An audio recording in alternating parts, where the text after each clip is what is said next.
Olá, eu sou o Rafa Martins e esse é o nosso terceiro encontro para falar sobre sonoplastia.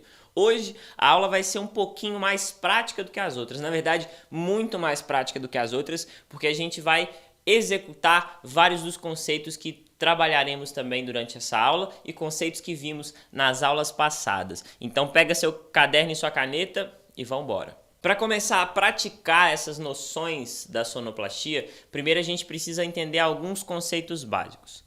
Na aula passada a gente falou sobre as experiências sensoriais, né? Sobre como a sonoplastia nos transporta para esse ambiente sensorial dentro de uma história. Como a gente consegue se ambientar a partir da música, como a gente consegue sentir as emoções de algum personagem a partir da trilha sonora executada, dos sons espaciais ao redor desse personagem. E hoje a gente vai entender por que isso funciona e como é que a gente produz, como é que a gente promove esses fenômenos. Vamos começar pelo conceito de experiência sensorial. A gente vai se aprofundar um pouco mais nessa ideia. O que é uma experiência sensorial? É quando nós, enquanto espectadores, conseguimos sentir através do nosso corpo o que a história está querendo dizer. Para ilustrar esse conceito, é bom que a gente tenha em mente o seguinte exemplo. Quando a gente consegue sentir um cheiro de um café sendo feito na hora, na cena, quando a gente consegue sentir uma determinada temperatura ligada à estação do ano, à época do ano em que a história acontece, quando a gente consegue se ambientar dentro de uma expectativa emocional ou climática, no sentido de que, por exemplo, num cenário de guerra, a gente sente aquele ambiente opressivo, a gente se sente oprimido e pressionado quando a gente assiste a história. Isso é uma experiência sensorial. É quando o nosso corpo, através dos 5 sentidos que a gente tem, consegue absorver aquela ideia do que o texto está passando, que a narrativa está passando, e a gente consegue sentir na pele o que aquele texto propôs para a gente. Isso é uma experiência sensorial. E para pensar na sonoplastia, a partir da experiência sensorial, que é basicamente o que a gente vai fazer, essa é a técnica que eu utilizo para criar as minhas obras, para criar os meus trabalhos, a gente precisa entender como a gente produz essas experiências sensoriais a partir do som, porque é o som que vai me fazer sentir às vezes o cheiro do café, é o som que vai fazer eu me sentir naquele ambiente de guerra, é o som, são os ruídos, as vibrações ou as músicas que vão me transportar para esse lugar imersivo que é que a história acontece, né? É esse o papel da sonoplastia, é quando a partir do som a gente consegue criar todas essas experiências para o espectador, sejam experiências ligadas à audição ou não. Às vezes uma música, por exemplo, ela vai introduzir um personagem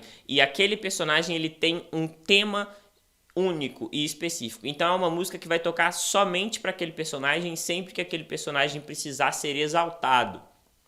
E aí eu vou, às vezes, sentir o tanto que aquele personagem é heróico, o tanto que ele é grande e importante para a história, e vou me sentir. Eu vou sentir uma euforia a partir daquele personagem, a partir daquela música. Eu vou eu vou me identificar eufórico dentro daquele momento, naquela situação. Nesse caso, a gente tem uma sonoplastia trabalhando em nós, enquanto espectadores, esses valores emocionais da história. E essas emoções, elas se manifestam de diversas formas no meu corpo, mas eu estou sendo estimulado pelo som daquela cena, pela trilha sonora, pelo ruído que aquela cena apresenta, enfim. É isso que é a experiência sensorial associada à sonoplastia e vice-versa. Feitas essas explicações, agora eu preciso entender como é que eu me aproprio desses outros sentidos do corpo, como é que eu utilizo da sonoplastia para aguçar esses outros sentidos do corpo humano, né? Seja a audição, seja a visão, seja o paladar, enfim, tudo isso pode ser estimulado a partir da sonoplastia.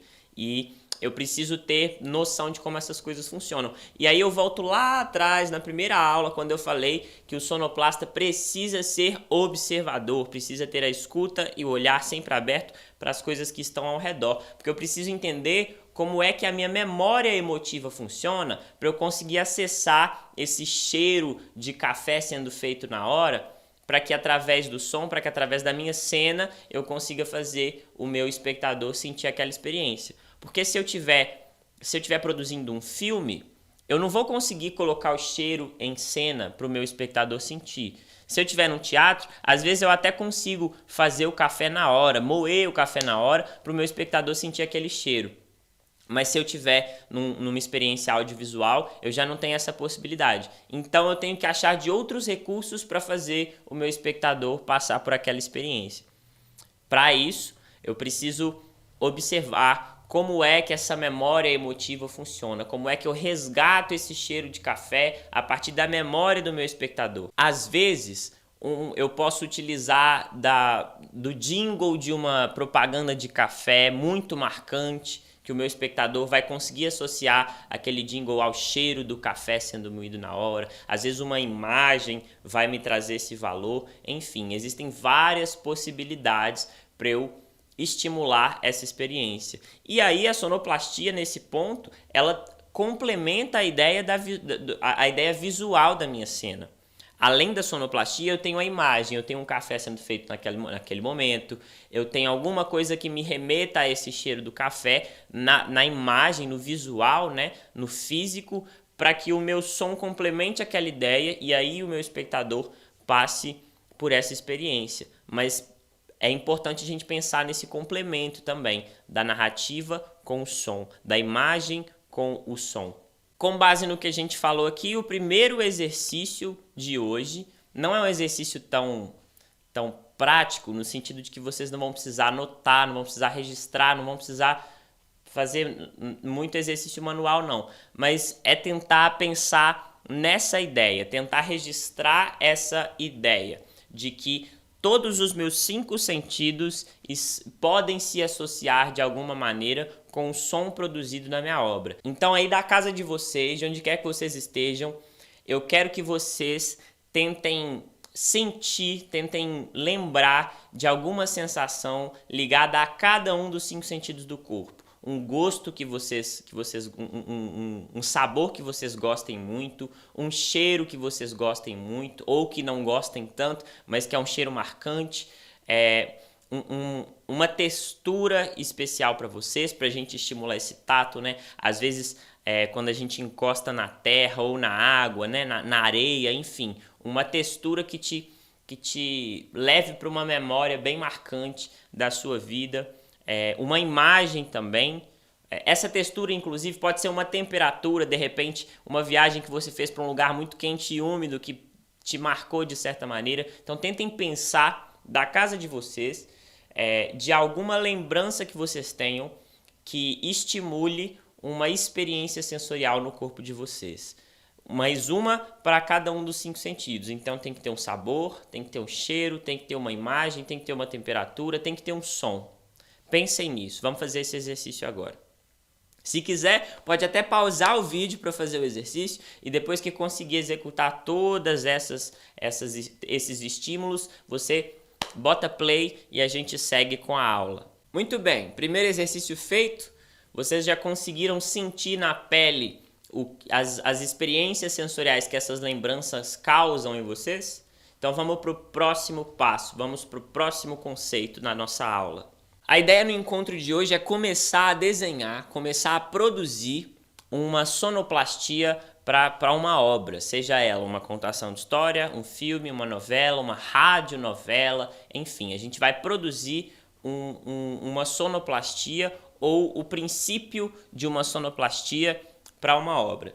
E para começar, a segunda coisa que a gente precisa entender, porque a primeira foi essa ideia da experiência sensorial, a segunda coisa que a gente precisa entender é sobre a estrutura narrativa. Eu, como tenho uma bagagem muito ligada ao teatro de rua, à cultura popular, à contação de história, eu aprendi com o Paulinho do Boi, inclusive, a me orientar, a me organizar dentro da narrativa a partir de um eixo narrativo. O que seria esse eixo? Vou explicar para você agora. O eixo narrativo é um facilitador da organização de um fato, ou seja, é uma estrutura pré-estabelecida que eu tenho na minha cabeça para eu organizar a história que eu vou contar. E de certa maneira, como eu desenvolvo essa organização, como eu encaixo a minha história nesse método de organização, eu consigo tranquilizar esse pensamento.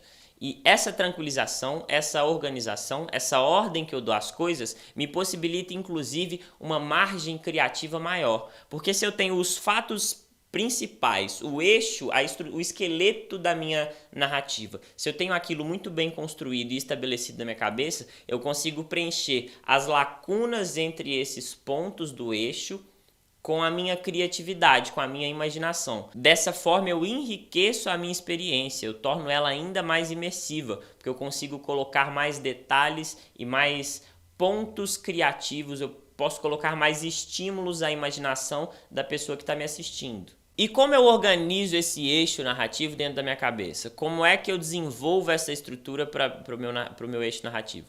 Basicamente, o que eu preciso fazer é responder a 6 perguntas relacionadas à minha narrativa. Se eu respondo 6 perguntas tendo como base o fato que eu quero narrar, eu tenho um eixo narrativo estabelecido. E as perguntas são: quando, onde, quem, o que, por quê e como. Repetindo: quando, onde, quem, o que, por quê e como. Agora a gente vai destrinchar essas perguntas para vocês entenderem um pouco melhor qual é a ideia delas e o que elas representam no meu eixo narrativo. Começando pelo quando. Basicamente, se refere à época, ao momento em que minha história acontece. Pode ser um período histórico, pode ser na Segunda Guerra Mundial, na Guerra Fria, na Revolução Francesa, pode ser em um momento do dia específico, numa tarde de verão, numa noite fria de outono, enfim.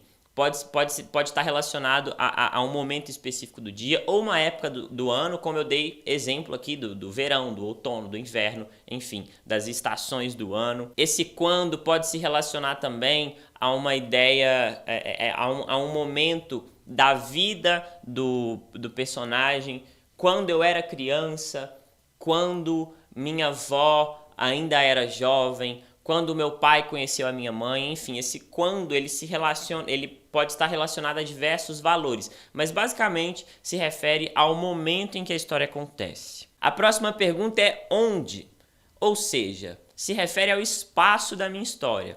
Pode ser na casa dos meus avós, pode ser numa trincheira na Segunda Guerra Mundial, pode ser num jardim florido e colorido, pode ser, enfim, se refere ao lugar, ao espaço físico onde a minha história acontece. Esse espaço pode ser muito específico, como eu disse, na sala da casa da minha avó, ou pode ser uma coisa maior também, como na Alemanha durante a Segunda Guerra Mundial. Pode acontecer em um espaço entre 2 localidades. A minha história acontece durante a viagem que eu fiz de Sete Lagoas a Diamantina. Então a estrada é o meu espaço. Só que como o trajeto está acontecendo, eu não tenho um espaço só, né? Mas esse lugar, essa localização, ela é identificada por esse elemento transitório, esse elemento de transição entre 2 localidades específicas. Então dá para brincar, assim como eu consigo brincar de diversas formas com a minha ideia de quando, a minha ideia de onde também é muito plural, é muito diversa. E vocês vão ver que todas as outras perguntas, elas também se relacionam a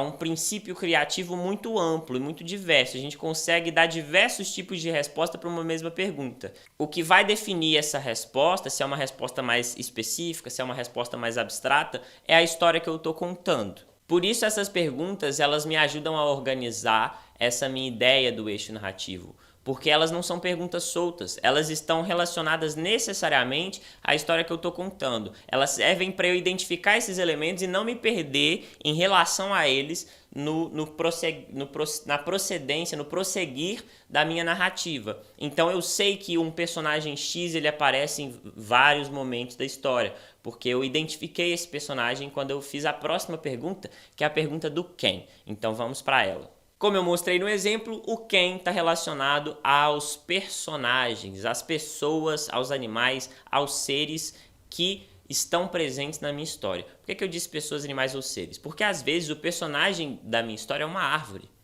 No caso das fábulas, por exemplo, a gente tem animais falantes, animais muito presentes e muito participativos, ativos na minha história. Então, nem sempre o meu personagem vai ser uma pessoa, mas eu caracterizo esse personagem dentro dessa ideia de quem é que mobiliza a minha história, quem é que faz a minha história acontecer. Portanto, esse personagem pode ser uma pessoa, pode ser um objeto, pode ser um ser vivo, pode ser um ser inanimado, pode ser, enfim, qualquer elemento que me indique um agente no sentido puro da palavra, num elemento que age, num elemento que atua dentro da minha história, que movimenta a minha história, que faz a minha história caminhar. Então, é o elemento que sai do ponto A ao ponto B, é o elemento que tem o objetivo de fazer determinada escolha, é o elemento que tem a função de resolver determinado problema. Então é esse elemento que é o meu quem, é esse elemento que é o meu personagem. Entendemos quando, onde e quem. Agora a gente precisa entender a pergunta o quê? O que acontece na minha história? Qual é o fato que guia a minha narrativa? Qual é a ação que esse meu personagem fez para que a história caminhasse? Qual é a decisão que ele tomou para que a minha história caminhasse? Vou dar um exemplo prático. Na história dos 3 porquinhos, cada um dos 3 porquinhos decide criar as suas casas a partir de um material específico. O porquinho mais novo, ele faz a casa de palha. O porquinho do meio faz a casa de madeira. E o porquinho mais velho faz a casa de tijolos e cimento. Ou seja, todos eles fazem as suas casas. Esse é o meu quê? O que aconteceu na história? Os porquinhos construíram suas casas.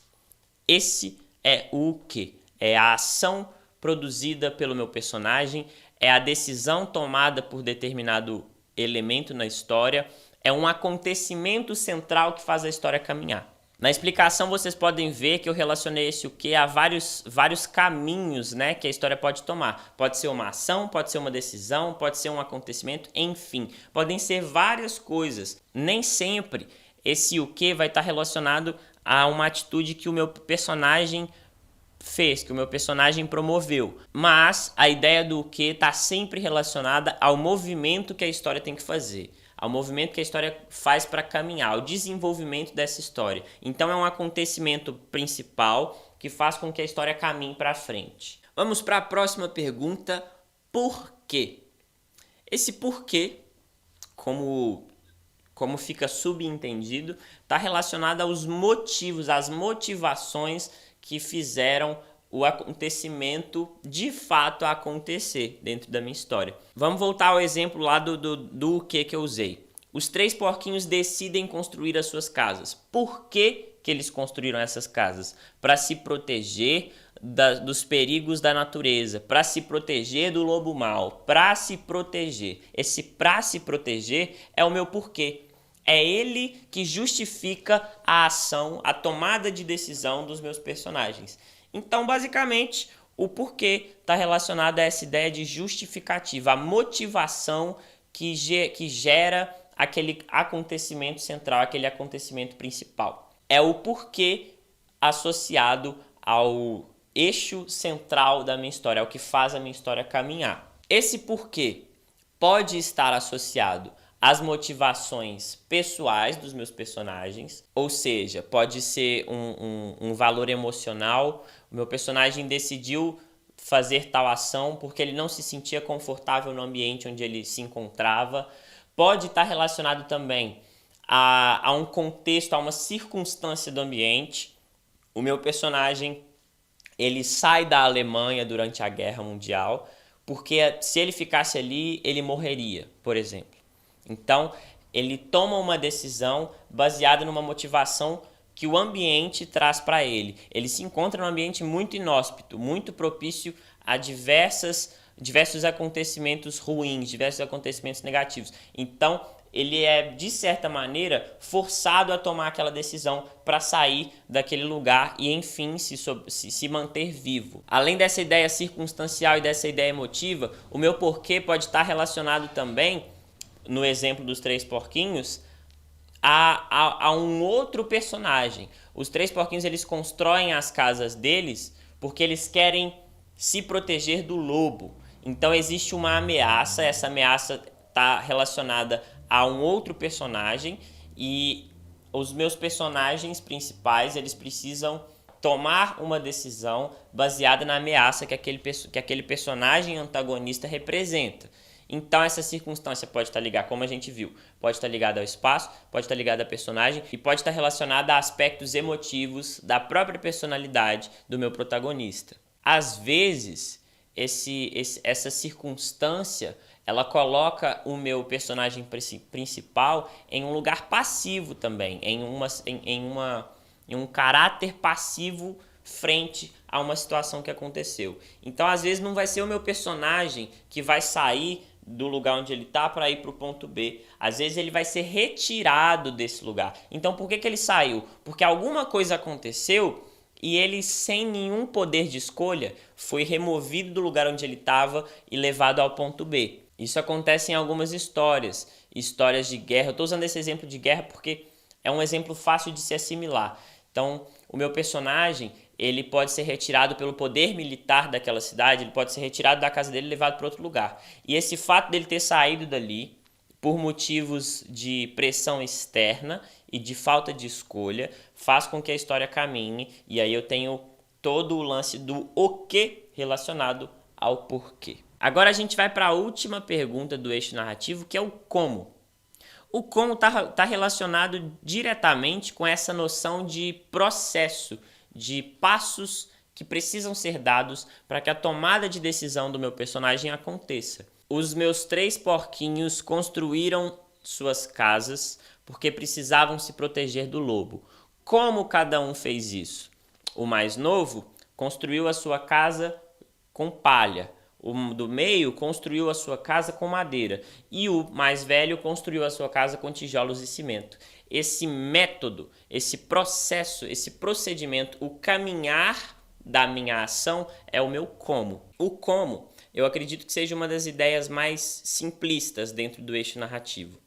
Mas, apesar de simplistas, é uma das que as pessoas têm mais dificuldade de identificar. E isso acontece porque o como está relacionado diretamente com o desenvolvimento do meu texto, com o desenvolvimento da minha narrativa. É o enredo, o que acontece a partir daquele ponto, daquele eixo principal, que é o que, a tomada de decisão, é o meu como. E às vezes ele não vem identificado de uma forma objetiva. Às vezes não existe esse elemento do material que eu usei para construir a casa na história dos 3 porquinhos. Às vezes é o processo inteiro, é o enredo todo, é como a história se arrasta daquele ponto até o final.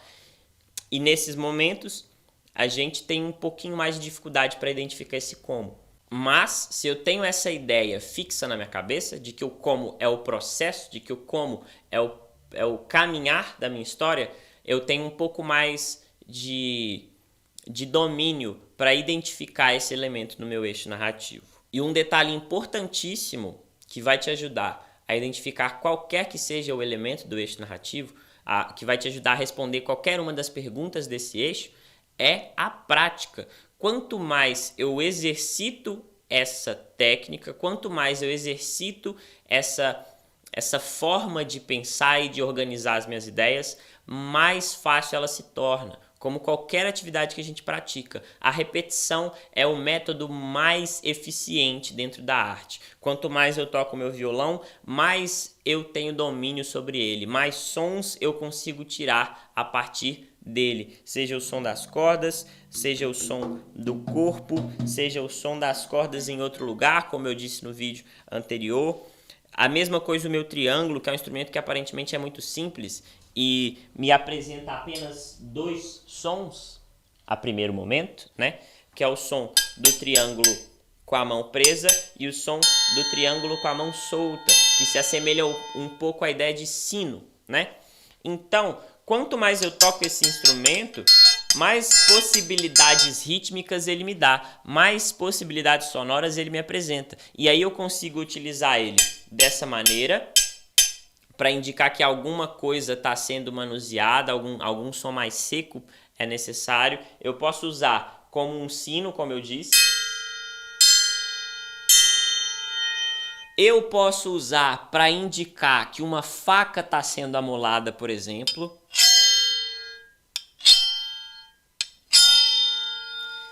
Então, quanto mais eu utilizo, quanto mais eu estudo, quanto mais eu pratico com o meu instrumento, mais eu entendo o que ele pode me oferecer. E com o eixo narrativo é a mesma coisa. Quanto mais eu organizo as minhas ideias a partir do eixo narrativo, mais fácil fica identificar seus elementos dentro do meu enredo, dentro da minha história, a partir dessa organização.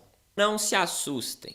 De primeiro momento, na primeira vez que vocês forem tentar essa técnica, vocês podem se encontrar em momentos de dúvida, em momentos de questionamento profundo em relação a uma dessas perguntas do eixo narrativo.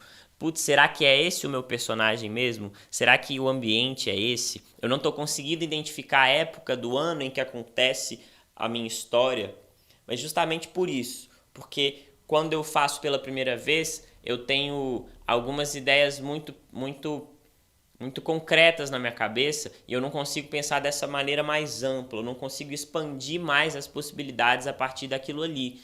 Então, eu preciso continuar praticando, continuar tentando, com um texto mais simples, depois com um texto mais elaborado, depois com textos com linguagens mais simbólicas e abstratas, que não vão me indicar um lugar específico, mas através de elementos do cenário ele vai me sugerir uma localização para o meu texto. Enfim, quanto mais eu pratico, mais eu consigo identificar esses elementos a partir de ideias mais complexas ou não. Então, exercitem.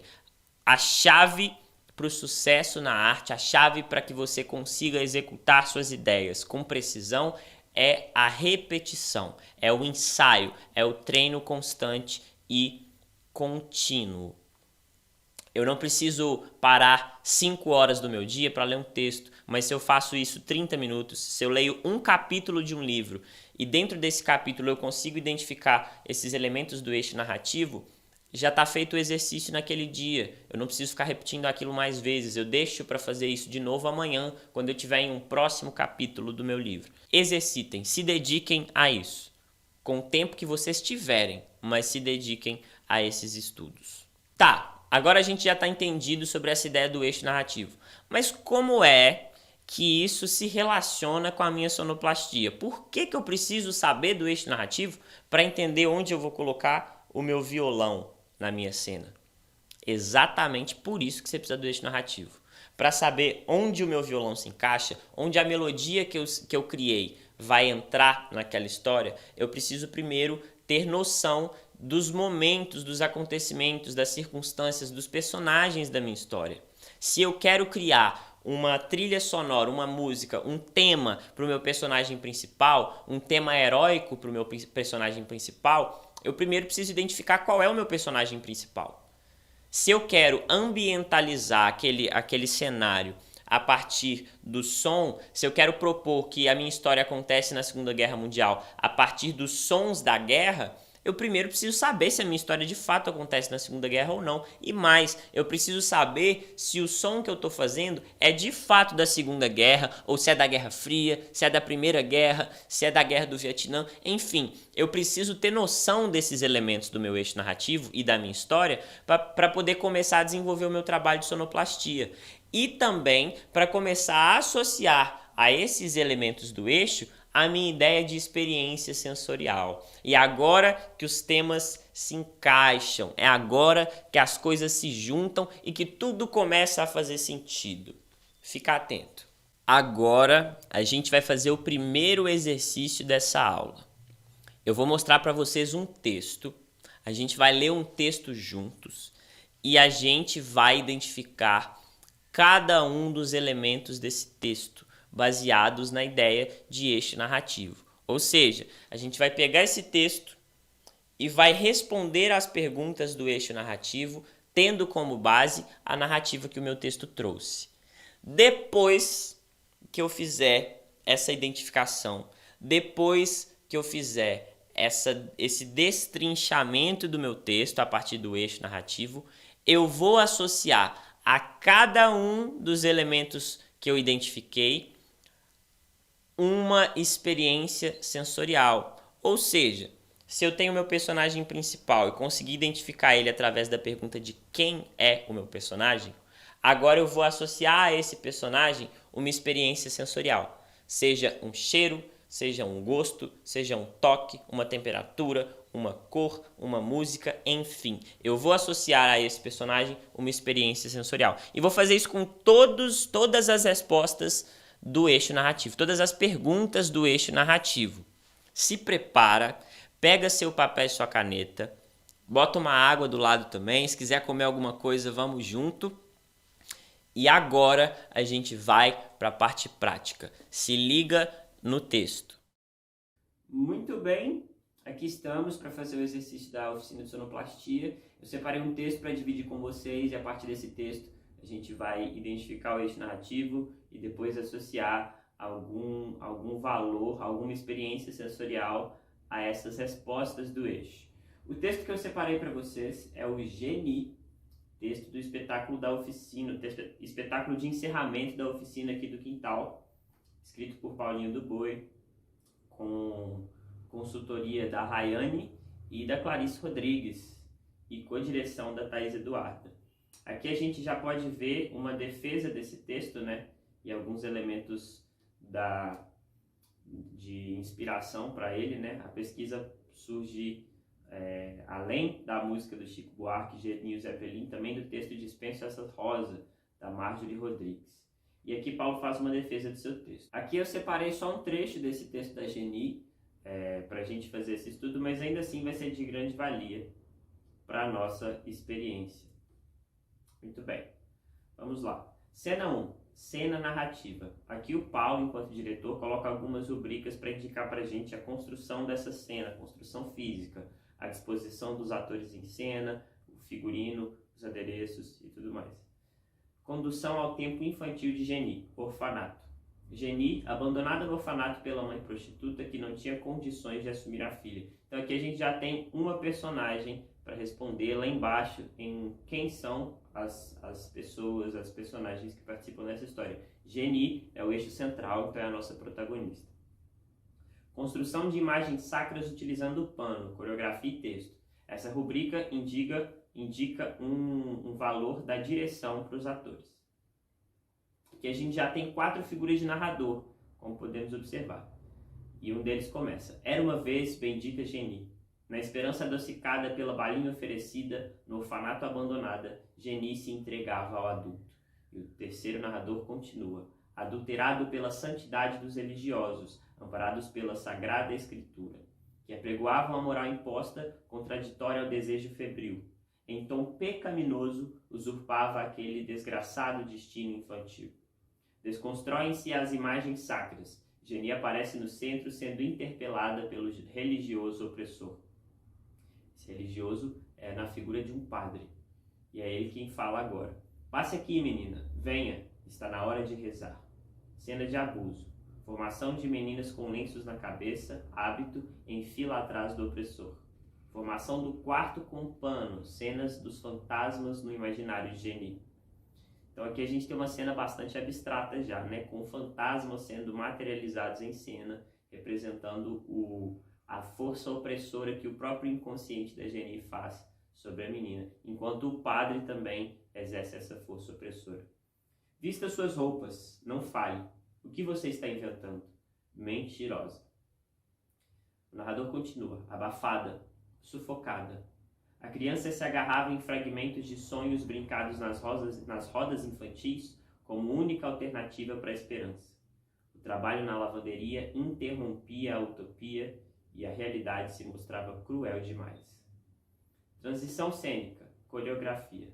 Cena da lavanderia com o opressor assediando. Música, mas cadê meu lenço branco? Aqui o Paulo, ele já nos indica uma música. Então, para a gente na sonoplastia, é importante entender também esse papel que o diretor do espetáculo, nesse caso o espetáculo de teatro, que o diretor vai desempenhar. Ele, muitas das vezes, é quem vai indicar pra gente um norte, mostrando algumas músicas que ele gostaria de trabalhar, mostrando onde é que ele gostaria de partes musicadas. Muitas vezes o diretor ele já pensou na cabeça dele uma construção cênica toda elaborada a partir de uma música. E aí cabe a nós, sonoplastas, entendermos como essa música vai funcionar em cena, se existe a possibilidade dos atores executarem a música ou se ela tem que ser colocada mecanicamente nas caixas de som. O nosso trabalho é que ele é mais técnico do que criativo, porque o diretor já trouxe para a gente essa demanda que ele tem. Continuando. E veio a adolescência. O abrigo não era lar. A generosidade do desejo era confusa demais. Tudo ardia na explosão hormonal dilacerante da moral que escorria pelo sangue entre as pernas. Geni era bondosa demais para ficar entre os outros. Foi expulsa do orfanato como exemplo exagerado do pecado. Aos poucos, com uns era prazer, com outros caridade e para alguns sobrevivência. E tinha aqueles que era apenas pura diversão, mas com nenhum deles amor. E a sorte foi lançada, de casa em casa, e na rua o amargor. A confirmação de quem era quem. Aqui Geni não pode ficar, temos uma fala no meio do texto. Isso não é problema meu, vá para o porto trabalhar, lá é que é lugar de meninas levadas. Trouxa para lavar, casa para limpar, roupa para passar e patrão para saciar. Vem Geni, vem me salvar. E como Geni queria gritar. A adolescente Geni tentava um rumo e a urbe mostrava suas facetas. A sobrevivência era improvisada do jeito que dava. Texto de Desobediência, Ingrid Guimarães. Aqui embaixo a gente tem a indicação que existe um texto a ser recitado. E esse texto pertence a Ingrid Guimarães, que é uma atriz do elenco de Geni. Então, nessa segunda cena, aqui a gente tem duas cenas. E aqui é onde a gente vai fazer os exercícios. A gente tem duas cenas para serem avaliadas, né? Então, de cara, a gente já pode colocar no nosso exercício, começando a responder quando essa história acontece. Aqui a gente tem um valor muito legal que eu adoro trabalhar nas minhas oficinas, que é o seguinte. O tempo dessa história, ele é indefinido. Em algumas oficinas que eu já dei, muitas vezes as pessoas me perguntam se eu posso indicar no meu eixo narrativo que o tempo da história era o era uma vez, ou se eu posso deixar essa resposta do tempo em aberto, né, para essa pergunta de onde. E eu sempre digo que sim. Aliás, essa pergunta de quando. E eu sempre digo que sim, porque muitas vezes o texto vai deixar de fato o tempo em aberto. Esse tempo onde se passa a história vai ser simbólico, vai ser abstrato, vai ser metafórico, um tempo subjetivo. A história, na verdade, ela é atemporal. E quando a gente tem esse valor, a gente não pode descartá-lo, a gente não pode abrir mão dele, porque é importante que ele seja assim, indefinido. Então, nesse quando, a resposta vai ser era uma vez. Agora, onde essa história acontece? Aqui a gente tem alguns cenários indicados. Geni abandonada no orfanato pela mãe, que não tinha condições de assumir a filha. E nessa primeira cena a gente tem esse orfanato, aparentemente um orfanato católico, né? Porque as imagens sacras, a figura do padre sendo o regente desse orfanato. A gente então tem um orfanato católico como um dos cenários. E a história continua acontecendo. E aí ela vai para a lavanderia. A lavanderia provavelmente também é nesse orfanato, né? Então tudo acontece dentro de um orfanato na primeira cena. Na segunda cena, a gente tem uma mudança desse cenário. E vem a adolescência. O abrigo não era lar e a generosidade do desejo era confusa demais. Nessa hora, Geni foi expulsa do orfanato como exemplo exagerado do pecado. Então ela é jogada ao léu. Então ela está nas ruas agora. Ela não tem mais uma casa, ela não tem mais um lugar fixo, né? Ela não tem mais um teto. Então nós temos dois cenários aqui. O primeiro é o orfanato e o segundo é a rua. Então vamos lá. Onde a história acontece? Orfanato e rua. Quem são os nossos personagens? Essa parte é bem interessante nesse texto do Geni, especificamente, porque de personagens na cena, a gente tem a figura de narradores. E esses narradores, eles são bem ativos, eles fazem parte da história o tempo todo, porque é um texto narrativo, é uma cena narrativa. E o que a gente faz quando isso acontece? Caso a figura desse narrador seja essencial, a gente vai tentar criar as nossas experiências sensoriais lá na frente a partir deles. Mas caso eles estejam ali apenas para trazer a narrativa de um personagem central, de fato, que é o caso da Geni, é a Geni que a gente vai usar como objeto para essa construção de experiências sensoriais, tá bom? Mas o importante é, a gente vai assumir os 4 narradores como personagens, mais o padre, mais a Geni, tá bom? Então vamos lá. 4 narradores, Geni e padre. O que acontece na nossa história? Que a gente tem 2 capítulos. Na aula, no vídeo explicativo, no vídeo de conteúdo, eu disse para vocês a respeito de que a gente devia, para aprimorar a técnica, né, da identificação desse eixo narrativo, a gente devia se ater a partes pequenas do texto, para depois entender o texto mais amplamente. E aqui a gente tem 2 cenas. Então aqui no caso do que, nessa primeira cena, a gente tem 2 acontecimentos chave, né? O primeiro, que é o que realmente dá prosseguimento à história, é Geni foi abandonada no orfanato pela mãe prostituta que não tinha condições de assumir a filha. Nesse caso, o acontecimento ele está descrito apenas como um subtexto para a criação da cena que vem a seguir. No caso da Geni, esse trecho onde o Paulinho coloca numa rubrica o que acontece antes da cena, isso não vai para a cena de fato. Os atores não vão interpretar, eles não vão criar essas imagens. Tudo vai surgir a partir daí na criação daquela história. A gente pode assumir que esse é o que gera todo o conflito dessa cena, desse capítulo. Mas existem outros acontecimentos também que cabe aqui apenas a título de informação para o exercício que cabe ser mencionado, né? Que é o fato da Geni ser constantemente assediada, aliciada, abusada dentro do orfanato, onde ela foi abandonada. E esse abuso, esse assédio acontecia na parte do padre. Geni é um texto muito denso, muito pesado, muito complexo. Mas, por se tratar de um texto narrativo, de uma cena narrativa, né? A linguagem que se usa no teatro é a da narrativa em cena, ainda assim a gente consegue ter uma espécie de simploriedade, uma espécie de singeleza no caminhar da história, no seu enredo. E eu, dentre diversos motivos, esse foi um dos motivos de eu ter escolhido o texto de Geni para trazer para vocês. E também porque o resultado final disso, que é o que eu vou mostrar para vocês lá na frente, quando a gente terminar os exercícios, é bem interessante, para vocês entenderem alguns outros valores da sonoplastia.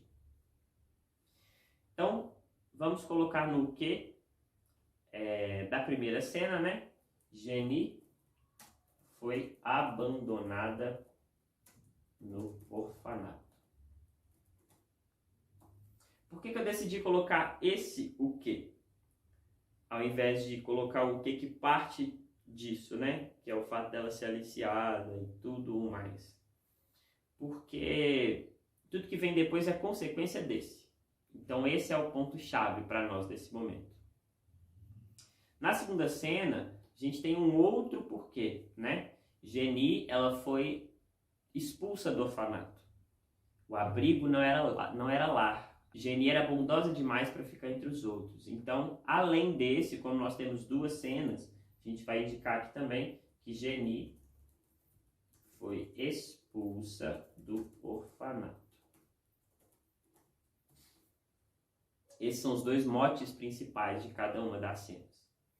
Agora vamos aos porquês. Por que Geni foi abandonada no orfanato? Porque a sua mãe, que era uma prostituta, não tinha condições de cuidar dela. Então, a mãe de Geni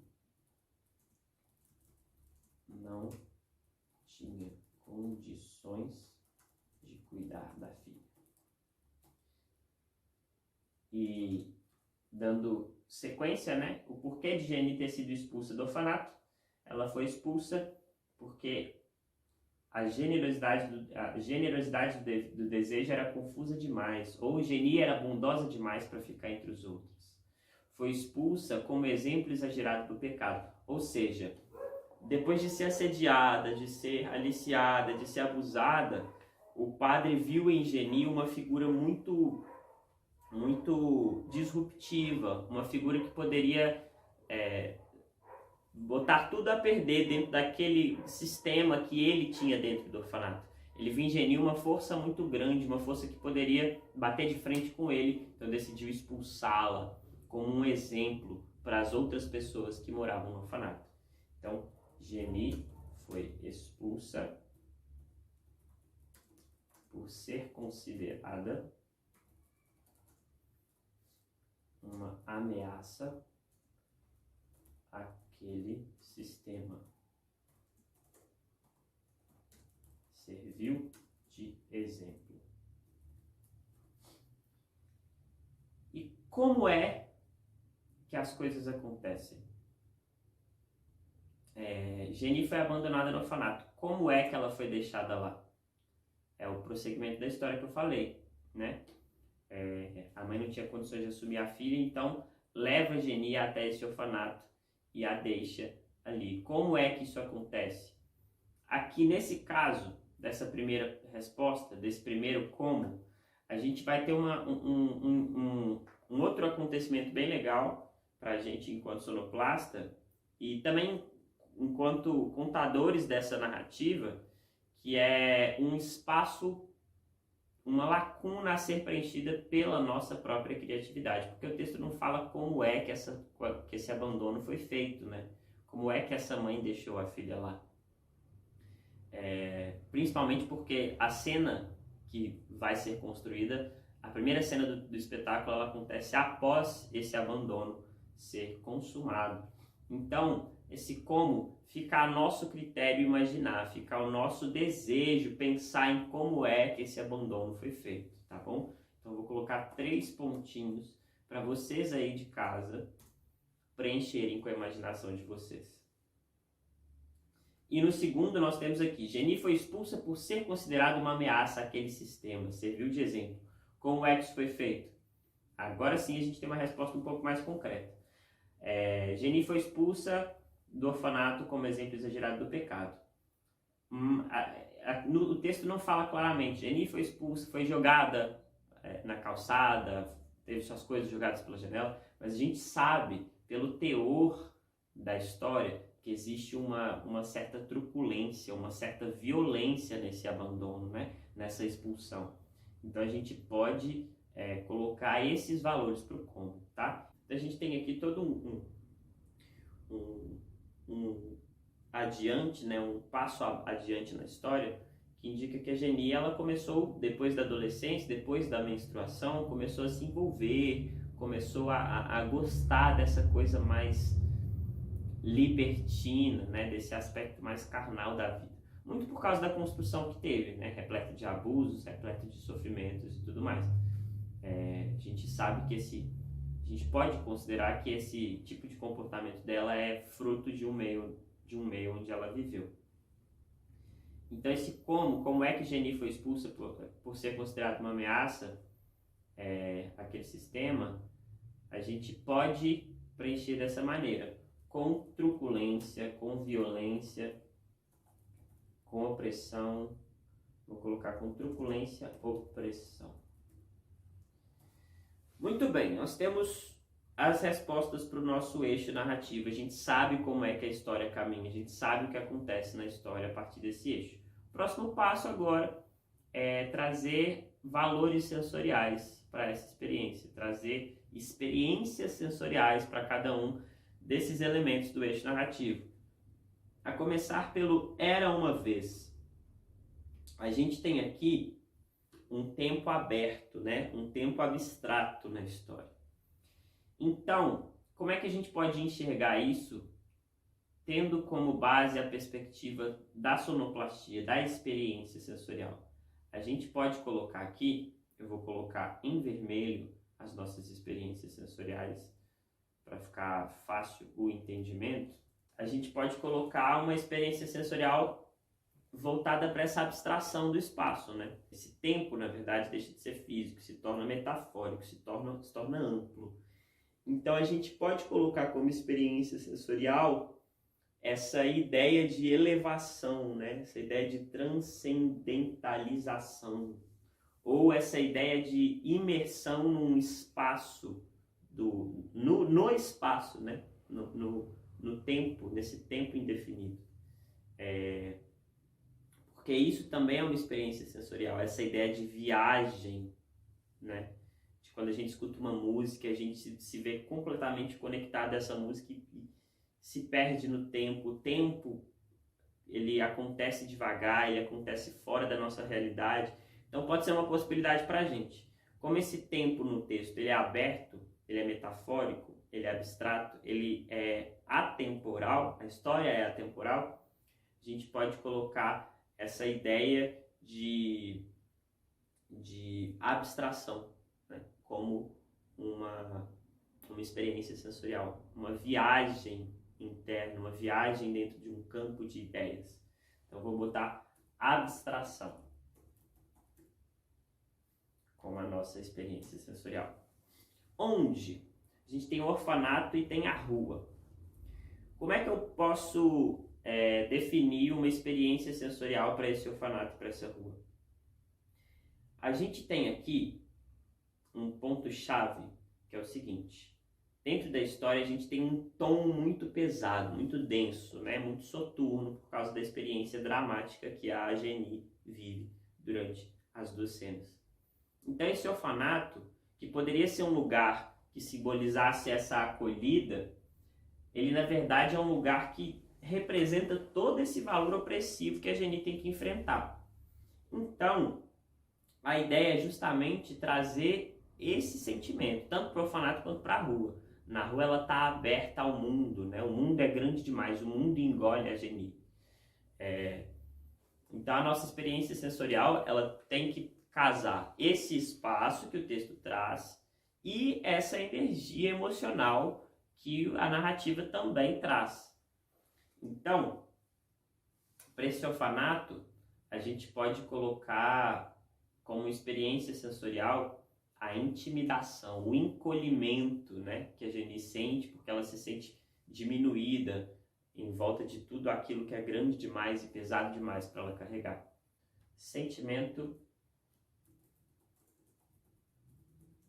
de insignificância, insuficiência, né? Insuficiência, inferioridade. Aqui no caso do Geni, vocês podem perceber que o texto, as nossas experiências sensoriais, tudo que a gente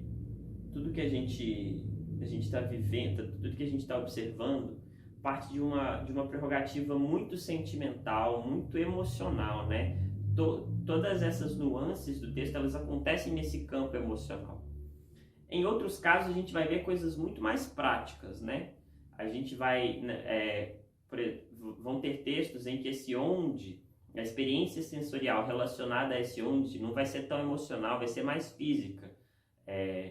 Vai ser o cheiro da terra molhada, vai ser o cheiro de bolo na casa da avó. Isso também é experiência sensorial. E são experiências sensoriais mais palpáveis, né? Mais físicas. Porque cada texto tem sua demanda, cada texto pede uma coisa diferente. Nesse caso, nós temos um texto mais emocional, mais emotivo, mais dramático. Então, a gente está indo por esse caminho das emoções para as experiências sensoriais, tá bom? Mas é importante pensar, vale o exercício, pensar como é que fisicamente essas expressões emocionais se manifestam, né? Então, por isso eu falei muito da inferioridade, esse sentimento de diminuição, né? Quando a gente se encolhe, a gente está fisicamente se sentindo oprimido, tudo que está ao nosso redor meio que aperta a gente para o centro do nosso corpo, né? Intimida, diminui, oprime. Então, fisicamente, essa manifestação da insuficiência, da inferioridade, da diminuição aconteceria dessa forma. A mesma coisa da abstração. Abstração nesse sentido de viajar nessas ideias do espaço, do espacial. Mas, se a gente fosse jogar para o físico, seria como se a gente estivesse sonhando acordado, né? Aquela coisa de estar parado, olhando para o nada, ao mesmo tempo pensando em tudo. Isso é físico também.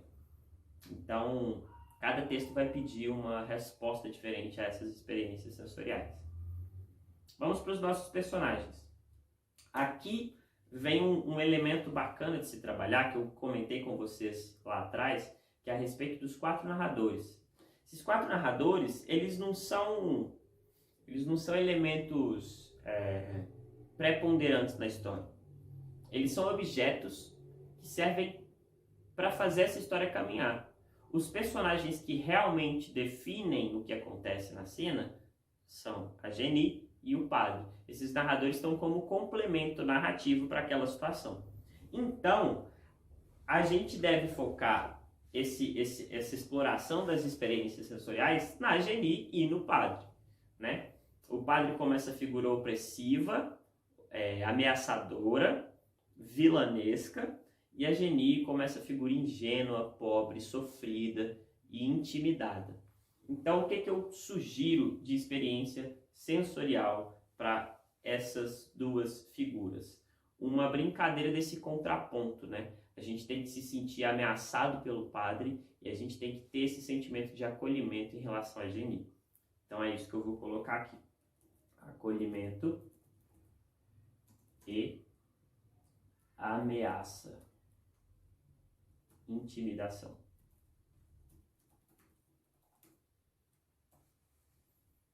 Mesma coisa, pensando fisicamente, né, fazendo exercício de pensar fisicamente essas duas propostas, o acolhimento é essa ideia de compaixão, né, o abraço. O abraço pode ser uma experiência sensorial relacionada ao toque, né? A gente quer abraçar a gente. E a ameaça, a intimidação, aquela mesma ideia da diminuição, né, da opressão. A gente se sente pequeno e inferiorizado perto desse padre.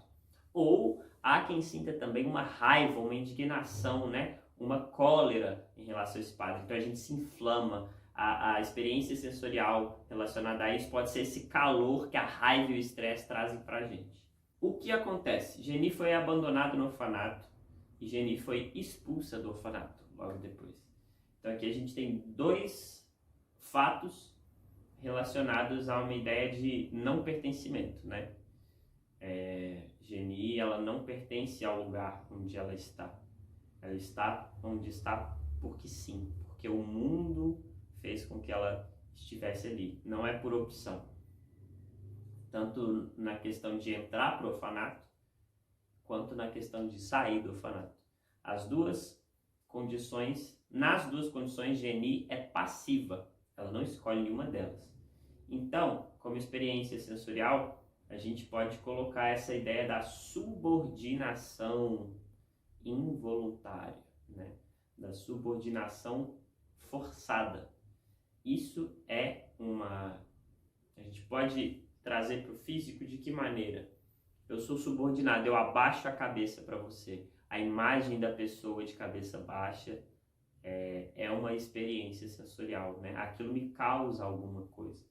Então, subordinação forçada. Por quê? A mãe de Geni não tinha condições de cuidar da filha. Geni foi expulsa por ser considerada uma ameaça àquele sistema. Serviu de exemplo. A gente tem esses 2 porquês para os 2 acontecimentos que a gente indicou no quê, né? No caso da primeira, a gente tem a mesma ideia de passividade de Geni, a gente tem para a mãe dela também. A mãe dela não tinha escolhas. Ou ela deixava Genie ali, ou morreriam ela e a filha. Então, é um mundo tomando decisões pelas duas personagens. Enquanto que na segunda opção, o padre, ele se sente ameaçado, ele quer mostrar o quanto que Genie é impura, o quanto que Genie é perversa, o quanto que Genie é profana, e ele usa da imagem dela para dar um exemplo, para passar uma mensagem para as outras pessoas do orfanato. Então, dessa vez, o padre, ele não é passivo, ele é ativo. E Genie, sim, é passiva, mais uma vez, assim como no primeiro porquê. Então, aqui, a gente pode ainda trabalhar a mesma ideia da subordinação forçada, né? Do não ponderamento em relação às nossas escolhas. O entorno de Genie não pondera as emoções e as vontades dela, né? Então, ela se sente oprimida mais uma vez, mas mais do que isso, e a mãe dela também se sente, né? Porque a mãe dela também faz parte dessa subordinação forçada no primeiro porquê. Genie e a mãe, elas são impotentes, né? Um sentimento de impotência. Não há nada que eu possa fazer. Então, impotência. E uma experiência sensorial relacionada a essa impotência, que eu posso trazer para vocês, assim, brincando com essa ideia, e isso é um exercício bacana também de se fazer, pensando no palco, na construção da cena, é a ideia de que você quer sair do lugar, mas você não tem controle nenhum sobre nenhum dos músculos do seu corpo.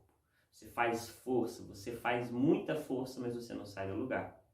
Isso é uma sensação de impotência pensando fisicamente. Eu vou deixar como impotência a experiência relacionada aos dois porquês, porque Genie é o ponto principal disso, tá bom? E o como? A gente tem um como aberto no primeiro caso, né? No caso da mãe abandonando o Genie, a gente não sabe como é que isso aconteceu, cabe a nós imaginarmos e preenchermos essa lacuna com a nossa imaginação. Mas no segundo caso, com truculência e opressão. Então a gente tem essa imagem da força física que impõe, da força impositiva. Eu acho que é um caminho para essa experiência emocional. E pensando nessa experiência sensorial, e pensando em como isso aconteceria fisicamente, é como se a gente estivesse sendo pego e jogado de um lado para o outro, né? Como se alguém estivesse apertando o nosso braço e nos balançando sem que a gente pudesse fazer muita coisa. Então, força impositiva.